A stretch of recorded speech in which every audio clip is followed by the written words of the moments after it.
Olá, boa noite, pessoal. Tô por aqui. Quem diria? De frio, de blusa, suéter, em pleno Rio de Janeiro.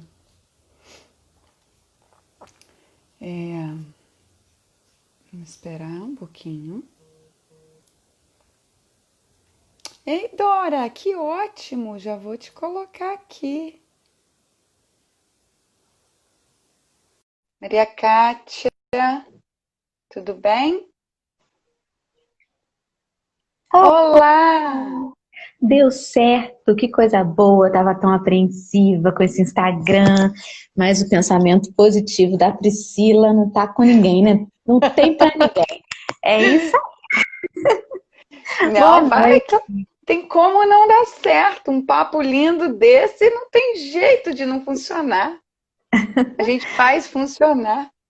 Muito boa noite, Priscila. Que alegria estar com você. Eu que te agradeço e digo que eu estou publicando aqui para fixar o tema. Ontem eu não consegui fixar, que ele me avacalhou, sabe? Ele tem essas coisas, vontade própria. Muito bem-vinda, muito obrigada por ter aceitado o convite. Sei que 9 horas da noite é um horário confuso, ainda mais para quem tem crianças, assim como eu, você também tem três, enfim. Mas muito obrigada. Obrigada a todos que estão aqui. Para quem está chegando, não me conhece, meu nome é Priscila. Sou aqui do Cefac, que é o Centro de Estudo Fé, Amor e Caridade. E a nossa proposta é realmente que através do estudo a gente consiga reacender cada vez mais o amor que existe em nós, o amor crístico que existe dentro de nós, para que somente através dele a gente consiga propagar a caridade, seja conosco mesmo e com o próximo. Importante falar, né, que conosco mesmo é primordial para que com o próximo aconteça. Eu ouvi você Senão fica falando. estranho, né? Exato. Assim que eu entrei, eu vi você falando que é estranho estar de blusa de frio no Rio, né? Você é do Rio também. De que Não, eu moro no Rio, mas sou mineira. Ah, sim, sim. Você mora no Rio onde? Desculpa perguntar. Eu moro no Recreio, Recreio Ah, dos tá. Bandeirantes. Sou do estado do Rio também. A internet faz isso, né? Às vezes a gente está ali conversando e a gente parece tão próximo da pessoa quando você vai ver de um lugar tão distante, mas nós somos do mesmo estado. Sou do Rio também, de Rio das Ostras, então tá tudo no mesmo estado aí. E, e é E um frio, eu não sei se aí tá frio. mas aqui venta, aqui costuma fazer um friozinho à noite, então já tô acostumada. Ah, ó, não tô conseguindo fixar. Eu sou de Juiz de Fora, moro no Rio há 12 anos. Juiz de Fora é frio, é bem frio. E eu, há 12 anos, que estou me deleitando aqui com o calor, porque eu gosto bastante do calor. Adoro o calor. Enfim, bem-vindos todos, sejam todos realmente muito bem-vindos. Antes de entrar no papo, eu vou fazer uma leitura bem rápida, Caminho, Verdade e Vida, de Emmanuel, psicografado por Chico, e eu sou encantada com ele. Vamos lá. Opa. Capítulo 136, Coisas Terrestres e Celestiais. Se vos tenho falado de coisas terrestres e não me credes, como crereis se vos falar das celestiais? Jesus, João, capítulo 3, versículo 12. No intercâmbio com o mundo espiritual, é frequente a reclamação de certos estudiosos relativamente à ausência de informações das entidades comunicantes no que se refere às particularidades alusivas às atividades em que se movimentam. Por que não se fazem mais explícitos os desencarnados quanto ao novo gênero de vida que foram chamados? Como serão suas cidades, casas, seus processos de relações comuns? Através de que meios se organizam hierarquicamente? Terão governos nos moldes terrestres? Indagam outros relativamente às razões pelas quais os cientistas libertos do plano físico não voltam aos antigos centros de pesquisa e realização, vulgarizando métodos de cura para as chamadas moléstias incuráveis, ou revelando invenções novas que acelerem o progresso mundial. São esses os argumentos apresentados da preguiça humana. Se os espíritos comunicantes têm tratado quase que somente do material existente em torno das próprias criaturas terrenas, num curso metódico de introdução a tarefas mais altas, e ainda não puderam ser integralmente ouvidos, que viria a acontecer se olvidassem compromissos graves, dando-se ao gosto de comentários prematuros? É necessário, compreenda o homem, que Deus concede os auxílios. Entretanto, cada espírito é obrigado a talhar a própria glória. A grande tarefa do mundo espiritual, em seu mecanismo de relações com os homens encarnados, não é a de trazer conhecimentos sensacionais e extemporâneos, mas a de ensinar os homens a ler os sinais divinos que a vida terrestre contém em si mesma, iluminando-lhes a marcha para a espiritualidade superior. Vamos falar sobre família. E bacana o texto porque muitos perguntam, gente, mas o que eu estou fazendo? Por que você não me avisa? O que vai acontecer na minha família? Por que eu estou nessa família? O que quer me dizer com isso, minha gente? Enfim, bem pertinente. Você Embora ele abriu tenha ao voltado acaso? muito ao acaso, eu sempre abro ao acaso. Foi muito interessante mesmo, né? Porque ele fala como que às vezes a gente fica curioso e muito interessado em assuntos muito polêmicos, né? Até mesmo na doutrina, quando é um seminário para falar sobre as coisas mais científicas, né? Sobre descobertas, sobre bicorporeidade, as pessoas vêm com muita curiosidade, mas para falar das parábolas, dos ensinamentos de Jesus, a gente tem a sensação de que é mais do mesmo, quando, no entanto, a gente está querendo, às vezes, pular etapas. A gente não dá conta ainda dessa introdução que os espíritos, muito bem colocados aí pelo Emmanuel, que eles estão nos ofertando, né? Eles estão não somente ali, só fazendo uma introdução para a gente, e a gente já quer galgar coisas maiores. Eu achei muito oportuna essa abertura, porque imagina, né? Às vezes a gente não dá conta da família, mas quer resolver os problemas do mundo, né? Como é que a gente está tão preocupado com o maior quando a gente é convidado primeiro a trabalhar aquele pequeno laboratório que nos foi confiado? Exatamente. Fala um pouquinho de você. Pessoal, ela adora do Café com Evangélica. Olha que nome mais apropriado. Eu que adoro um café. É muito, muito apropriado. Foi ao acaso, assim, ao acaso, né? Não foi escolhido por mim esse nome, não. Eu sou a Dora, de Rio das Ostras, acabamos entrando aí no assunto já que Emmanuel nos propôs aí nessa leitura, e acabei esquecendo de me apresentar, me perdoem. Eu sou a Dora, aqui de Rio das Ostras, como eu acabei de falar, tarefeira de uma casa espírita aqui, a Casa Espírita Suave Caminho, e quando a pandemia pegou assim de surpresa, eu comecei a fazer no meu perfil pessoal os estudos do Evangelho, convidando amigos da Casa Espírita. Só que as pessoas começaram a me chamar muito, assim, me mandar convite de amizade, né? E por conta de umas questões pessoais de família, eu tento manter ali, aceitar os convites apenas dos conhecidos. E aí pessoas desconhecidas começaram a querer me seguir, e aí uma amiga falou assim, faz uma página então só para fazer esses encontros do Evangelho. Aí tá bom, então eu vou fazer a página aí da Estudo do Evangelho. Aí ela, Dora, é tão cedo, é de manhã, a gente está tomando café, põe aí Café com Evangelho. Aí nasceu a página do Café com Evangelho, mas não tinha essa ideia de que ia ter essa proporção, né?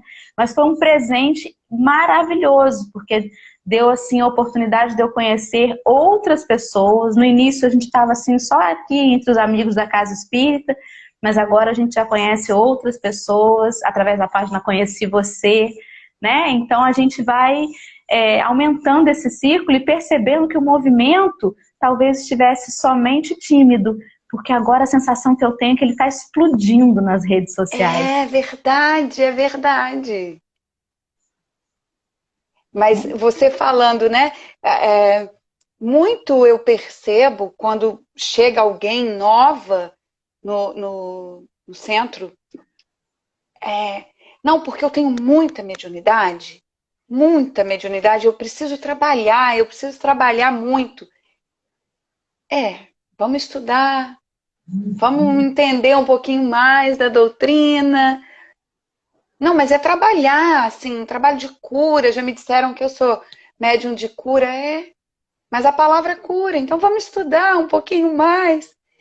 Mas todo mundo ainda é muito apegado ao fenômeno, né? Exatamente, né? Ainda que seja essa a razão da maioria, né, ou de pelo menos uma boa parte buscar a casa espírita, ou até temer, né? Porque tem gente que tem medo de chegar lá e ver alguma coisa. Então, apesar disso, é uma coisa que muitas vezes a pessoa vai com essa curiosidade e se descobre lá dentro, né, de uma outra forma, né? Então, de uma forma ou de outra, tem essa participação aí do fenômeno, mas está longe de ser a base principal da doutrina, né, que nos convida a um olhar muito interior, antes da gente começar esses trabalhos, né, a comunicabilidade dos espíritos, antes da gente enveredar por esse mundo, é preciso muita segurança, muito autocontrole, muito autoconhecimento, porque é um trabalho lindo a mediunidade, é um trabalho de caridade, de entrega, mas que necessita muita disciplina e muito compromisso, que sem o estudo é mais difícil, né, da gente exercer com Jesus, a mediunidade com Jesus. Exatamente. E aí a gente entra na família, né? Que maior e melhor escola para a gente exercer a nossa mediunidade de maneira, ainda que não ostensiva, né? Enfim. Mas aquela da intuição já, né? Pois é. E justamente porque ali a gente muitas vezes está lidando com espíritos que já nos são conhecidos de outrora, né? Então, tantas vezes a gente, principalmente assim na maternidade, quando você ainda não sabe lidar, quando é a primeira vez, na sua primeira vez na maternidade, algumas situações você fica assim, meu Deus, e às vezes por intuição você reconhece um choro, você dá conta de um comportamento, né? A gente está sendo ali amparado por aqueles mentores da nossa família. Então é um laboratório assim maravilhoso que a gente não pode olvidar, porque às vezes a gente se preocupa, né? Realmente em resolver os problemas da casa espírita e aí se compromete com isso, com aquilo lá e esquece dos compromissos no lar, não menos importantes. Sim, sim. Quando você falou do choro, algumas pessoas, antes de eu me tornar mãe, algumas pessoas diziam, não, isso aí é manha. Eu falava, gente, não é manha, tá chorando. Não, isso aí é dor. Gente, peraí, o choro é choro. Não, isso aí é não sei o quê. Mas é exatamente isso. E aqui, os três, cada um faz um miado diferente, sabe? Hoje eu tava pensando isso, a minha menina tava enjoada. Eu falei, ai, Senhor. Falei, filha, me dá um pouquinho, 5 minutos, sem me chamar, sem chorar. 5 minutos. Aí ficou aquele miadinho. Eu falei, gente, a gata tá solta, porque é drama. Aí meu marido falou, será que é drama? É drama, será? Eu uso essa expressão, né? Como que nós estamos falando aqui de maternidade porque somos mães, né?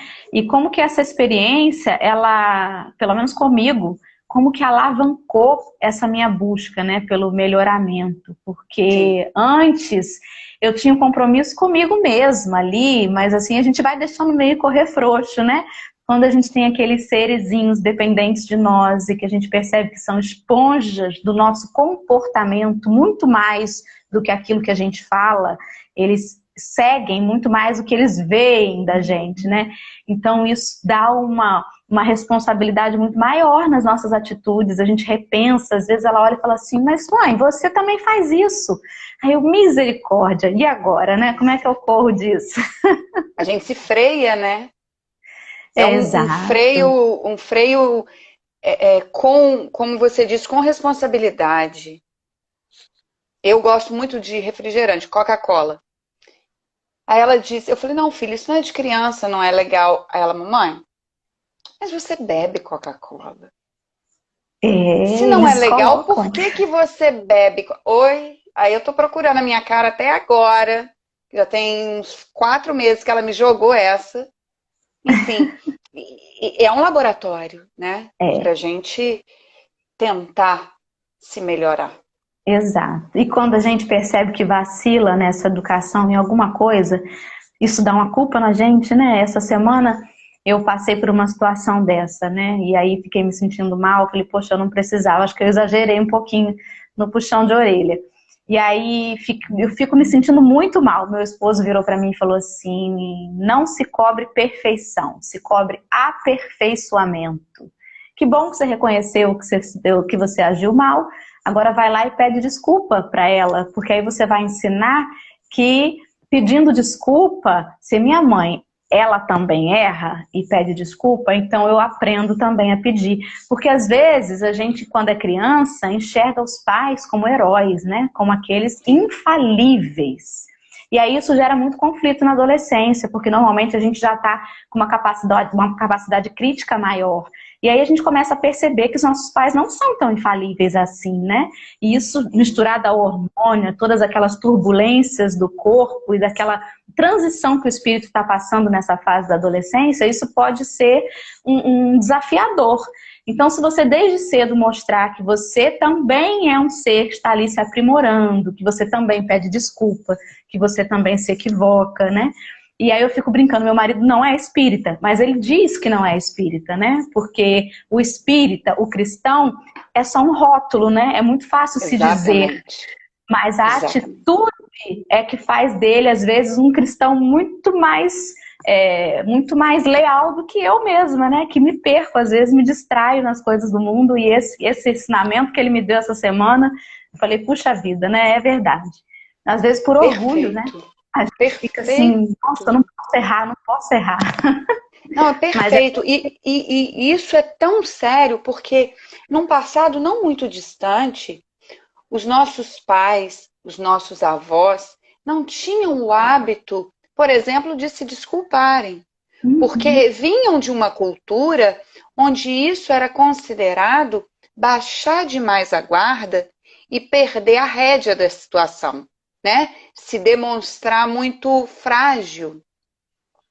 E você me dizendo que seu marido não é espírita, ontem o papo aqui foi com a Mariana, a mãe da Alice. A Alice é uma criatura muito bacana, ela tem deficiência física, eu tenho um filho deficiente também. E a Mariana, ela não acredita em Deus.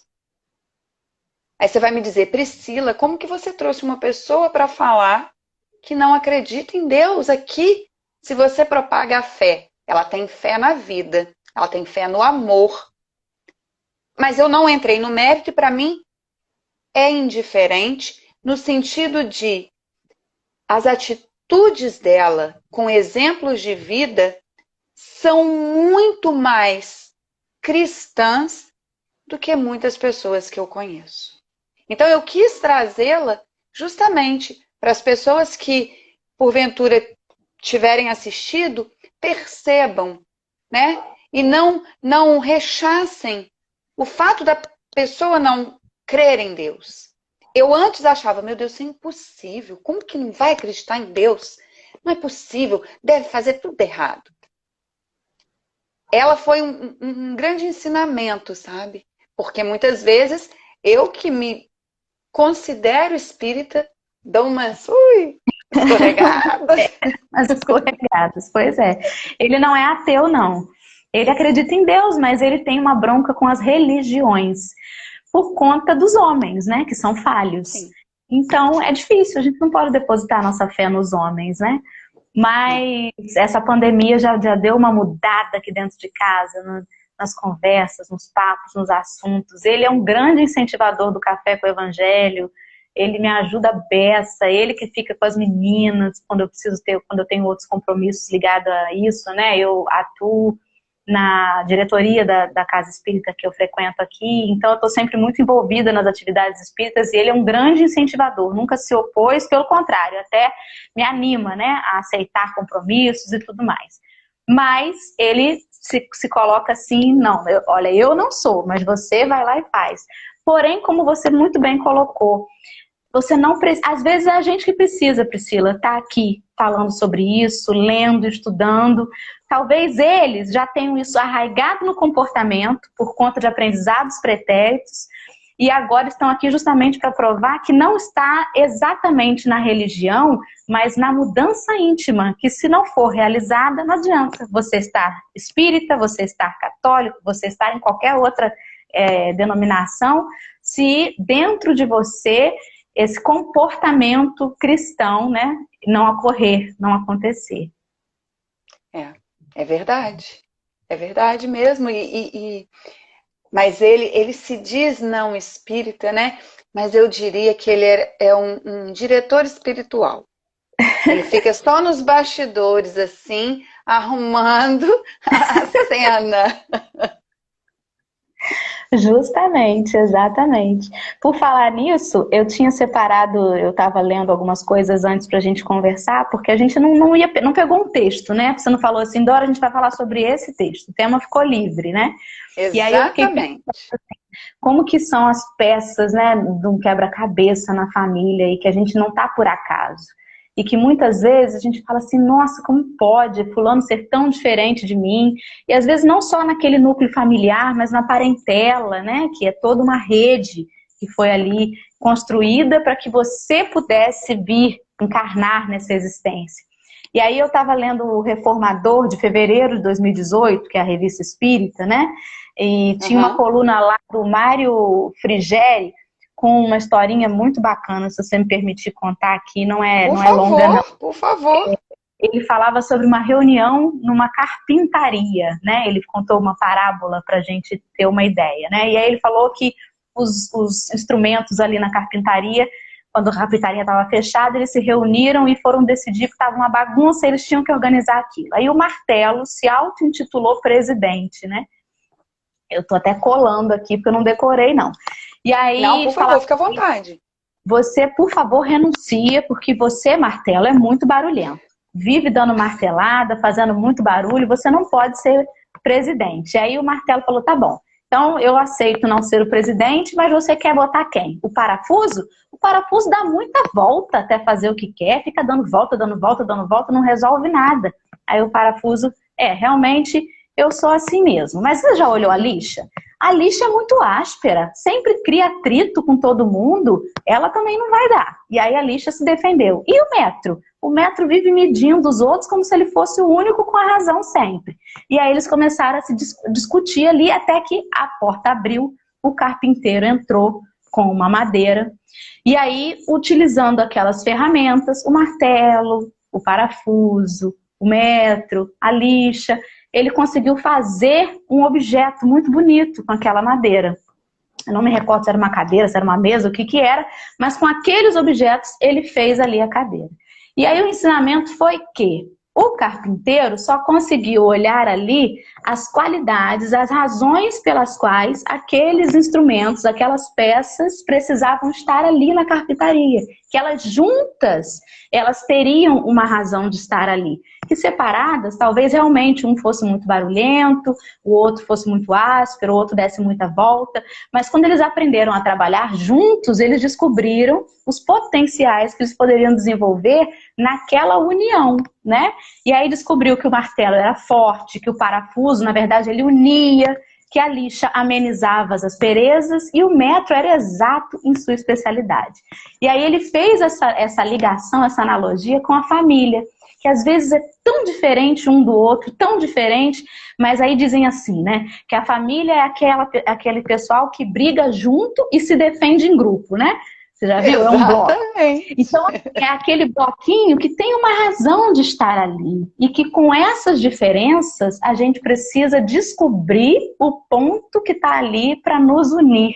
Eu achei, assim, lindíssima essa analogia. Coisa linda! Perfeita. Do Mário. Você devia ter me avisado que eu ia trazer até um lenço, minha gente. Como assim? Não é pra tanto, Pri. Mas eu achei Ah, mas é bonitinha. muito lindo. Imagina, a parte, ele só olhou as qualidades. Sim, Porque os defeitos ou as dificuldades, todos os objetos têm, né? Todos exato. nós temos.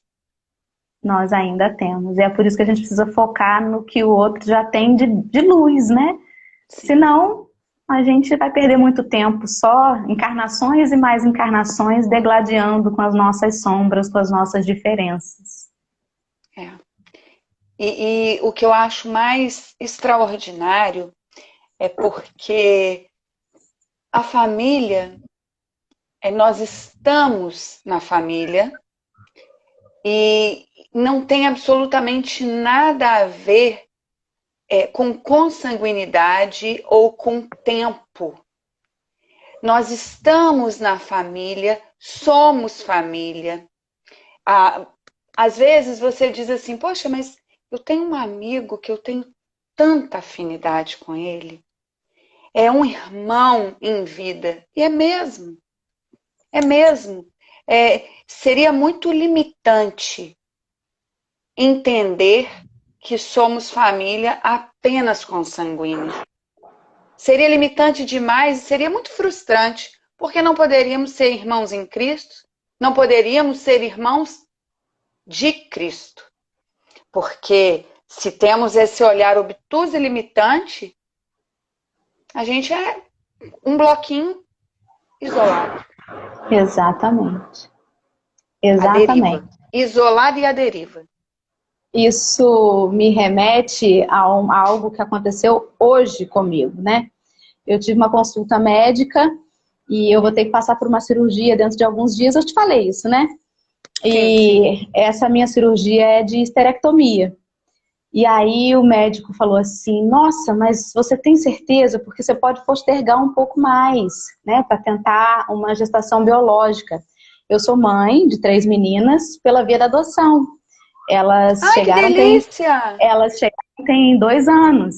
E aí ele falou isso comigo. E aí eu falei assim, doutor, e eu sei que ele era kardecista, né? E aí eu falei assim, doutor, mas o espírito não provém do espírito. Quem vai dizer que as minhas filhas não são minhas filhas? E eu vou ter mais um. Mas esse meu filho com certeza já nasceu, porque vai vir outra adoção tardia no futuro. Aí ele olhou para mim assim, tem certeza? Eu falei, mas absoluta certeza, né? Se eu for acreditar que eu vou gerar uma vida, então eu estou indo contra tudo que eu acredito. Porque a única coisa que eu poderia gerar era o corpo físico, né? E o espírito que estaria ali predestinado a ser meu filho, ele há de me encontrar de alguma forma. Então, sem dó nem piedade, pode marcar a cirurgia. E ele finalmente marcou lá. E é justamente isso, né? E é isso que eu falo com elas, desde a mais velha já entende bem. Ela tem 9 anos, ela já sabe, ela tem lembrança e tudo mais. Mas as outras duas são menores. A Sofia tem 5 anos, chegou com 3. E a Alice vai fazer 3 anos agora, né? Chegou bem bebezinha. Então, eu repito muito essa história, né? Eu falo muito sobre isso, de que elas já Eu não existiam. sabia. Eu não sabia Não, disso, que eu não, eu não, bacana. eu não falo muito sobre isso no café, não. Pouca gente Ah, sabe que eu não. sou. Ah, tá. Porque Não, senão eu falei uma coisa. não. Pouca gente sabe, porque também não é algo que eu faço questão de Não falar, faz porque mãe é sentido. mãe. Não mas Mãe não é tem, mãe. não tem. Mas como a gente falou sobre essa consanguinidade, né, agora, então realmente a gente percebe, quando a gente se depara assim com a realidade, de que esses espíritos, eles certamente já estavam ligados conosco, porque tem comportamentos que você fala assim, meu Deus do céu, né? Não é possível. Como pode ser tão parecida, né? E não é É, algo é. aprendido agora, porque é algo que já chegou fazendo ou falando, ou a maneira de sentar, a maneira de agir. E aí eu cheguei a ouvir assim, nossa, se fosse sua filha não ia parecer tanto. Eu falei assim, mas é minha filha. Mas Né? são as indelicadezas da vida, né? As indelicadezas das lixas que não servem para, como é que fala? é tirar as imperfeições da madeira. São só para...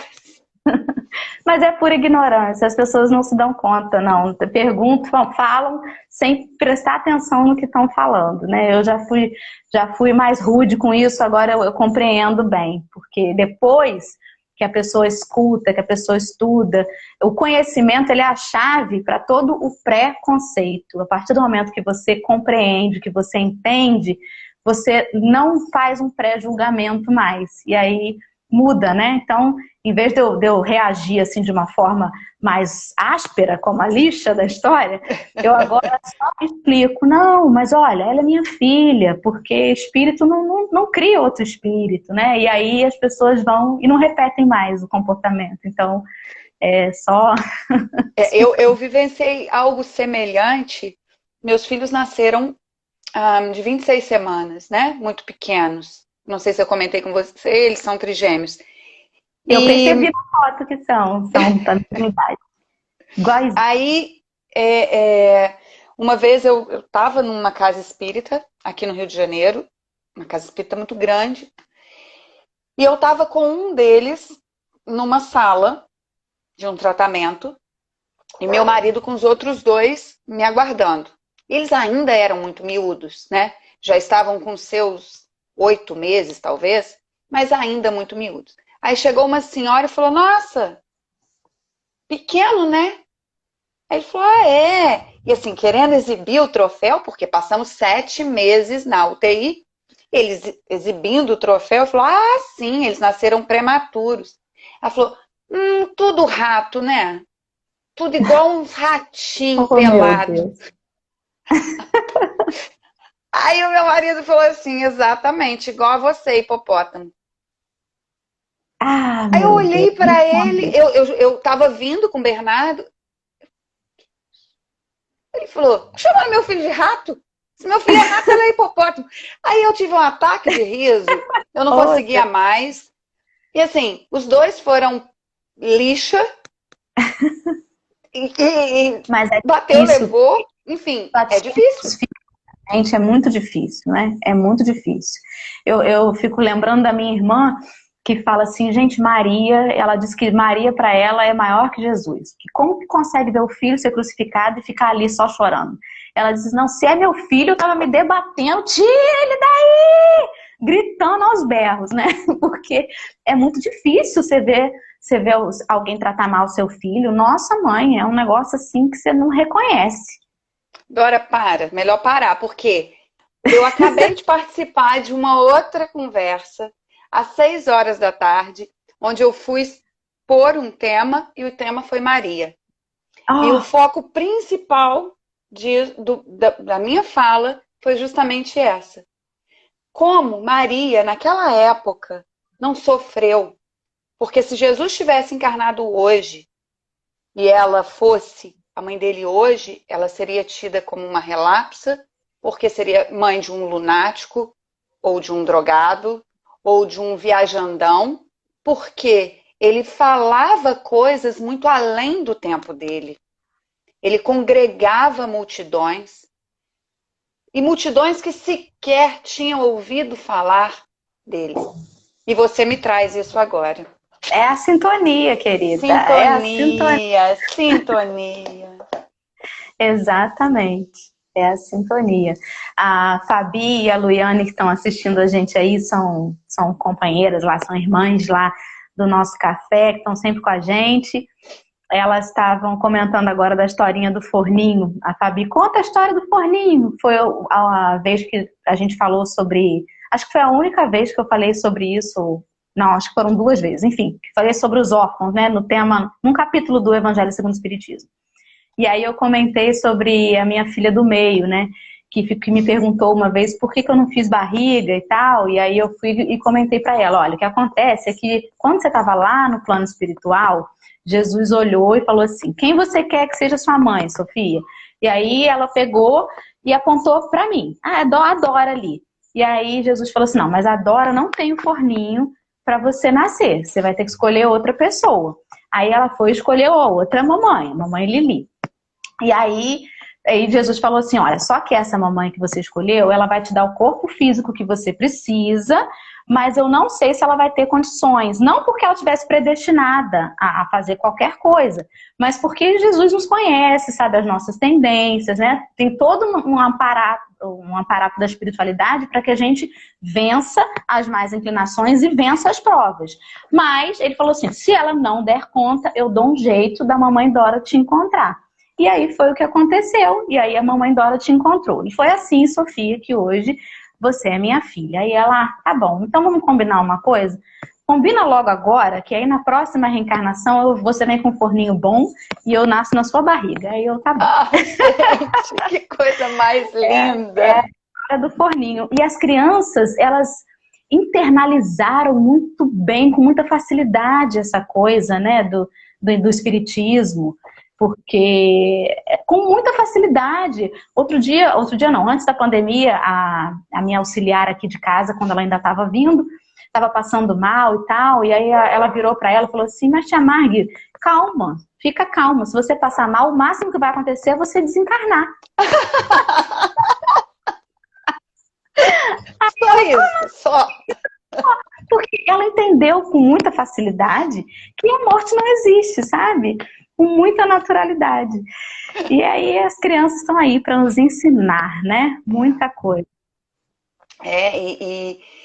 Que eu não sei, né? Você acho que não ia falar por esse lado, e que lado mais lindo de se falar de família. Que coisa mais sensacional. Falar de uma maneira poética, eu diria. Eu acabei levando por conta da questão da consanguinidade, né? Mas eu ia focar mais no aspecto... Tem um livro do Alírio Cerqueira que fala sobre as relações familiares. E ele é maravilhoso. Eu separei vários livros aqui e acabei não pegando ele, que é o que fica na minha cabeça. E ele fala sobre as nossas dificuldades que a gente tem em família, que às vezes a gente se afasta por várias razões, né? Filhos que brigam com pais, com tios, por questões, às vezes, no momento, né, dessa pandemia, que mesmo a gente tendo uma razão da gente se unir, da gente pensar no outro, ainda existem pessoas fazendo sectarismo, misturando política com questões, enfim, sociais, saúde, misturando e fazendo esse sectarismo, né? E aí, como lidar com isso? Porque às vezes é na família da gente que isso acontece. Às vezes você está ali, preocupado com a saúde, não faça isso, você é do grupo de risco, e tal, o sujeito teimando, e não está nem aí, e está, enfim, né? Fazendo várias atrocidades, e aí um concorda, o outro discorda, né? E como lidar com isso no meio dessa situação, sendo espírita, tendo que ser manso, tendo que ser misericordioso, mas também não podendo deixar de fazer o que considera correto, né? Então é muito delicado. Algumas vezes a gente precisa cortar, quebrar as tendências que ficam se perpetuando gerações após gerações, porque não é porque é um karma de família. Se eu penso diferente, se eu consigo raciocinar diferente, eu posso explicar por A mais B que eu não concordo, e tomar um outro rumo, né? Então eu ia direcionar mais para isso. Mas a gente não sabe de nada, Priscila. A gente vem aqui, a espiritualidade que usa a gente para falar o que a gente precisa ouvir. Exatamente. Mas até falando sobre isso, eu sou de uma família católica. A minha família segue sendo católica. Eu tenho uma tia que é espiritólica, eu diria. Ela vai ao centro espírita, mas também vai à igreja católica. E eu não julgo isso, não. Eu acho sensacional, porque a forma dela se conectar, até porque não existe essa proibição, né? Na doutrina não se proíbe. Aí um dia em conversa, eu falei com a minha mãe um negócio, ela falou assim, mas agora você está com essa moda aí de ser espírita? Eu falei, essa moda. Realmente, ela já tem 20 anos, essa moda. Besteira. Que besteira, 20 anos. Você é uma garota? Eu falei, uma garota, mas já tem uns 20 anos que essa garota tá na doutrina espírita. Conversa fiada. Aí, passou. Aconteceu um negócio, esse meu menino que é especial, ela virou e falou, minha filha, mas não tem como. Você que é aí amiga desses espíritos tudo aí, não tem um jeito de parar com essas crises de convulsão do Bernardo, não, porque você não fala para eles. Mas já falei. Eu já falei, mas vamos dar tempo ao tempo, senão o doutor Bezerra de Menezes vai me jogar daqui de cima. Não é bem por aí. Enfim, no início, quando começaram as críticas, né, porque não achavam, como assim? Sua família toda é católica? Onde você vai se meter nesse negócio de espiritismo, de macumba? Que conversa é essa? Tá, gente, tá bom, tá. Me deixa, me deixa. O meu marido, também de uma família católica, aí a avó dele falou, mas só foi casar, que agora se meteu a ser macumbeiro. Vai tocar tambor também? Falei, gente, mas quanto preconceito! Conhecimento. Falta de conhecimento. E hoje é um respeito, sabe? De maneira harmoniosa. E aí eles ainda brincam, me ligam e falam, reza aí, porque você fala com o espírito, então pode ser que seja mais rápido. Não acredita, mas acredita, né? É verdade. Mas Exato. como ser manso, né? Como ser pacífico, no caso, por exemplo, dessa situação que você quer preservar, que você quer proteger e utilizar da mansidão, da passividade, não passividade no sentido de omissão, mas de não comprar uma temperança. briga. Não é fácil mesmo, né? Eu estava dando uma olhadinha, uma pinceladinha no Obras Póstumas, e aí tem uma parte lá, eu não sei se eles dividem por capítulo, porque eu não tem índice, não sei se é o meu livro que veio assim, mas enfim, Obras Póstumas. Aí tem uma parte lá, que é uma comunicação do espírito Clélie Duplantier, tratando das expiações coletivas, em que ele fala assim, em todo homem há 3 caracteres, o do indivíduo, do ser em si mesmo, o de membro de família e, enfim, o de cidadão. Sob cada uma dessas 3 faces pode ser criminoso ou virtuoso. E aí eu achei isso fantástico, porque nós temos aquela persona, né? Muitas vezes a gente tem dificuldade de ser o mesmo nessas 3 situações. Nós sozinhos, nós em família e em sociedade, né?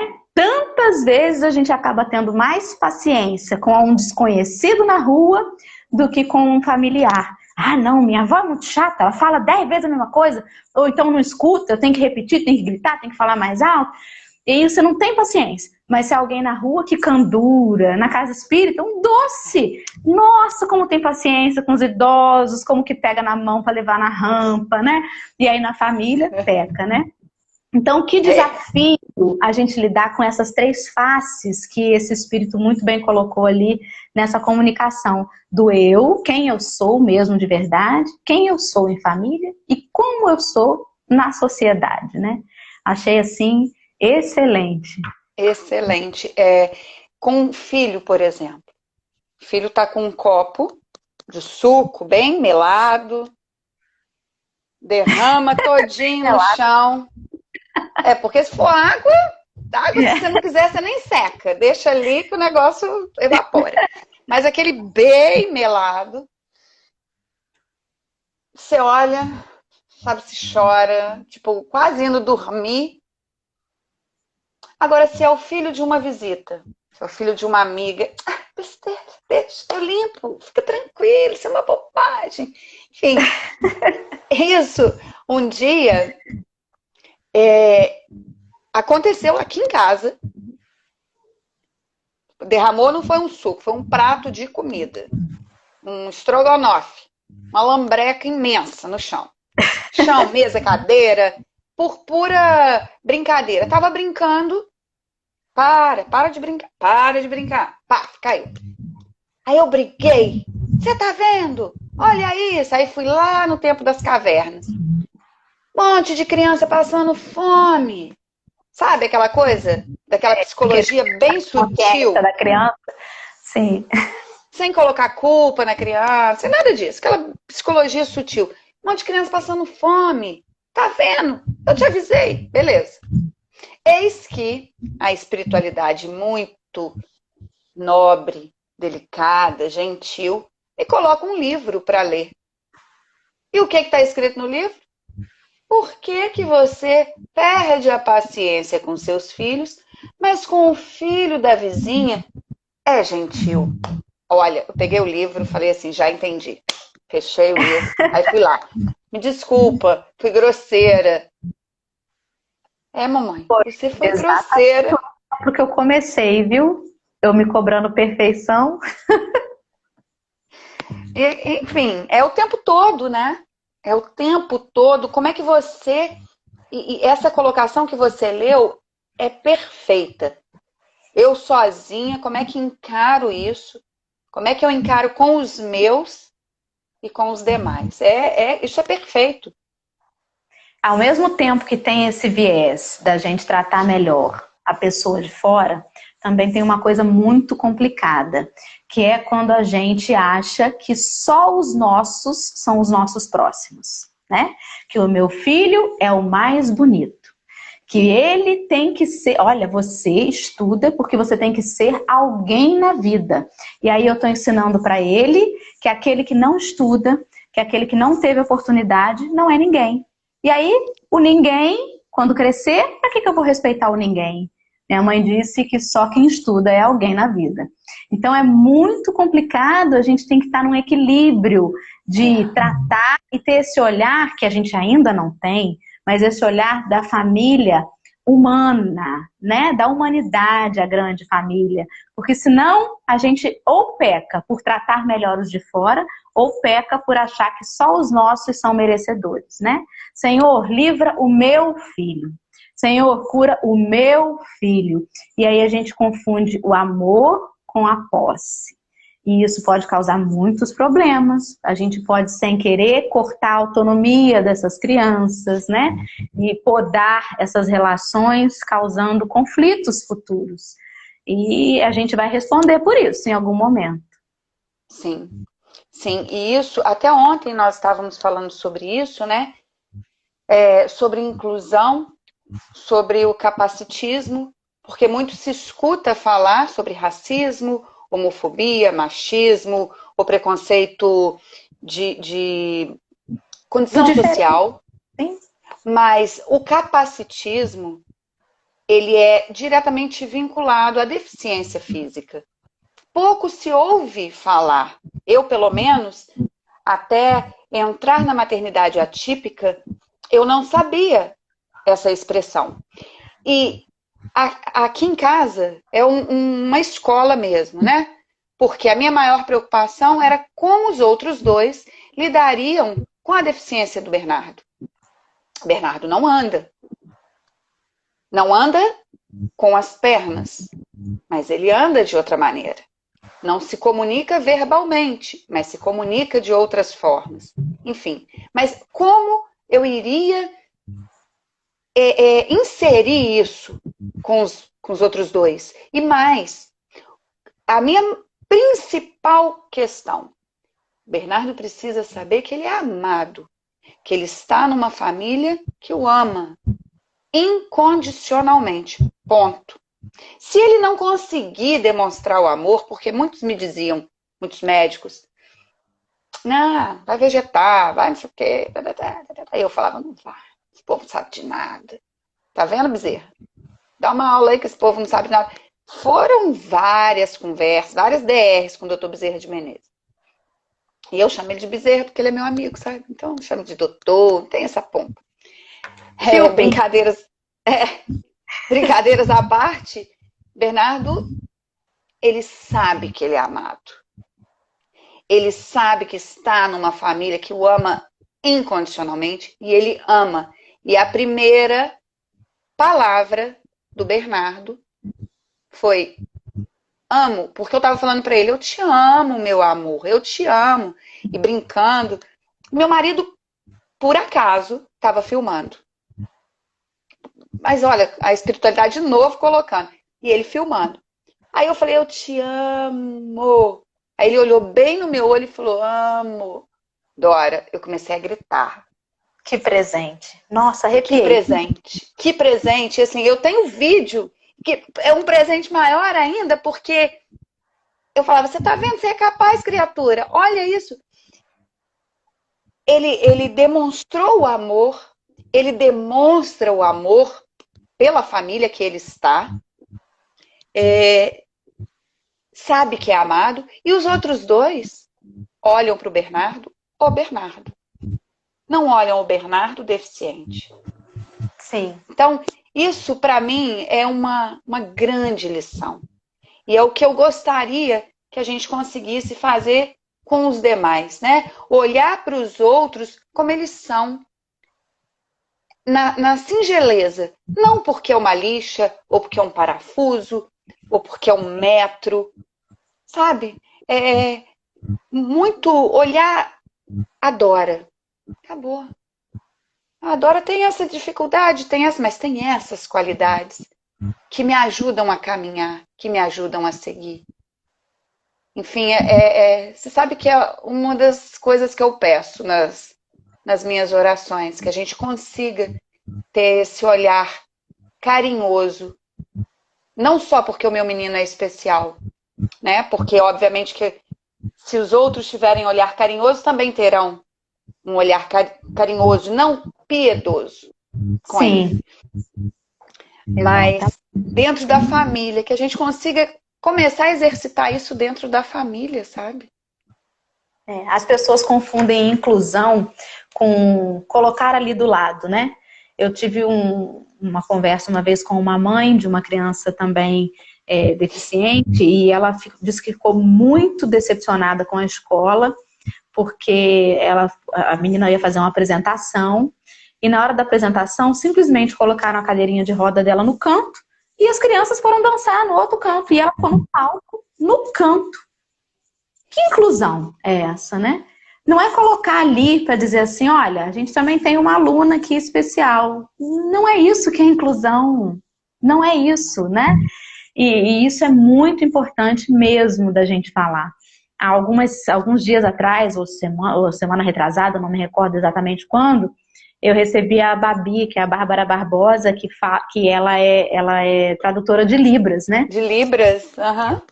Ela falou muito lindamente sobre essa coisa, né? Sobre esse nosso olhar, de como que a gente tem essa dificuldade de perceber as necessidades do outro, de perceber o outro e de pensar no outro, né? E aí ela comentou que muitas vezes você precisa realmente estar no problema para se dar conta. Você falou assim, olha, antes de eu ter uma maternidade atípica, eu nunca tinha ouvido falar nessa palavra, né? Então, por que é importante falar? Porque a Priscila quer aparecer dizendo que ela é uma boa mãe, porque ela tem a maternidade atípica? Não, porque você quer levar o conhecimento. Eu não tenho filho deficiente, mas hoje eu estou ouvindo você falar sobre isso. Hoje eu estou ouvindo o seu relato. Então, a partir de hoje, o meu olhar vai ser diferente, porque eu vou lembrar do seu relato. Então, é por isso que é importante a gente falar. Não é porque a gente quer aparecer. A Dora quer aparecer, está falando de adoção, não. Mas é porque falar sobre isso acolhe aqueles que passam pelo problema e que às vezes têm medo do julgamento e se calam. E é preciso que eles sejam acolhidos, né? E percebam que não estão sozinhos. Como eu vivo falando, mulheres em diversos... Um percentual altíssimo de mulheres amargam a infertilidade. E não é a infertilidade a única razão que leva as pessoas a adotar crianças. Não é a única. Mas é um caminho para a maternidade, né? E quantas estão amargando a infertilidade, gastando dinheiro com fertilização in vitro e tudo mais, e não percebem, às vezes, por conta do preconceito, né? E de achar assim, não, mas vai que o pai da criança, vai que ele herda as tendências, né? E aí a gente vê no Espiritismo que não. Eu até separei uma questão do Livro dos Espíritos que fala sobre isso. A gente não herda personalidade. Os espíritos são colocados na mesma família por afinidade. Então, se eu tenho uma tendência comportamental e meu filho também tem, das duas uma. Ou ele veio atraído por essa vibração, ou ele está aprendendo comigo, né? Ah, meu filho é desonesto, né? Ou ele já veio trazendo na bagagem dele essa tendência, ou eu tenho só dado exemplo de desonestidade. E aí, eu não posso culpar outra pessoa, sou eu mesma, né? Então é importante a gente falar sobre isso, Priscila, e é muito importante você falar, levar, trazer seu depoimento, porque a gente não sabe quem é que está nos ouvindo. Às vezes não está ouvindo aqui ao vivo, mas vai ouvir depois. E aí o seu relato vai levar luz, vai levar consolo, vai levar esperança, né? Você teve prognósticos aí muito ruins para o seu filho, e ele venceu tudo. E ele está aí hoje demonstrando que ele superou todas as expectativas. Sabe por quê? Porque ele sabe que ele é amado incondicionalmente. E o amor, Priscila, é o amor que muda as criaturas, todas elas. Ninguém resiste ao amor. Olha, Chico ficou com o olho cheio de lágrimas. Ninguém resiste ao amor. Ninguém. Não. Quando eu recebi a notícia, a gente tem 5 minutos, 4 minutos, mas a gente não vai terminar correndo com a prece. Mesmo que eu encerre, a gente volta com calma para você fazer a prece com calma.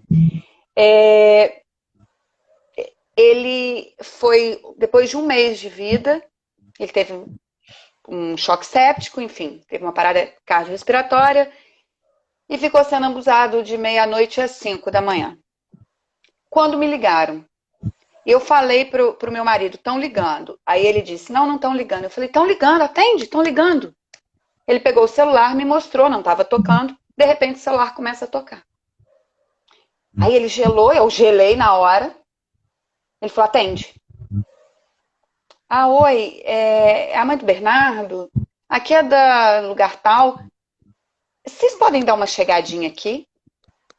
4h30 da manhã? Dar uma chegadinha aqui? Falei, meu filho morreu. Eu não consegui dar uma palavra com o Juliano. Ele só falou assim, mas o que aconteceu? Eu falei, deve ter babado. E fomos, a distância relativamente curta da minha casa, a maternidade. Quando nós chegamos lá, eu falei, e aí, onde ele tá? Calma, ele tá ali ainda. E elas estavam se revezando para ambusá-lo. A médica veio falar para mim assim, olha, já fizemos tudo o que podia. Não tem mais o que ser feito. E vou te falar, é até melhor. Porque se ele sobreviver a isso, ele vai vegetar. E nenhuma mãe quer um filho deficiente. Aí eu olhei para ela e falei assim, você fez tudo. Tudo que a sua capacidade técnica te permitia. Porque você estudou para isso. Fez. Eu te agradeço. E não foi demagogia, não foi deboche, foi nada disso. Sabe, do fundo da minha alma, não foi. Eu te agradeço. Mas o papo agora sou eu e ele. E me deixa. Daí fui falar com ele. Bernardo estava saturando, para quem entende de saturação, ele estava saturando já 38. A gente satura 100%. Ele já estava em 38. Não sei quanto tempo eu fiquei ali. Ele muito pequeno, com 750 gramas, eu pus a mão, meu dedo, e disse para ele assim, filho, você tá aqui, você pode ficar. Você pode ficar, você já teve a permissão de ficar.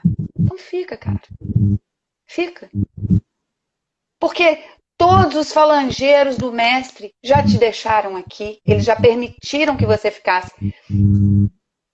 Quando você veio, eles já deixaram você vir. Agora, se você quiser ir embora, tudo bem, mas fica. Não vai, não. Se liga que essas doidas estão falando, tudo doida, abestada. Todas são abestadas. Se você não andar, eu ando. Se você não falar, eu falo. Se você não enxergar, eu enxergo.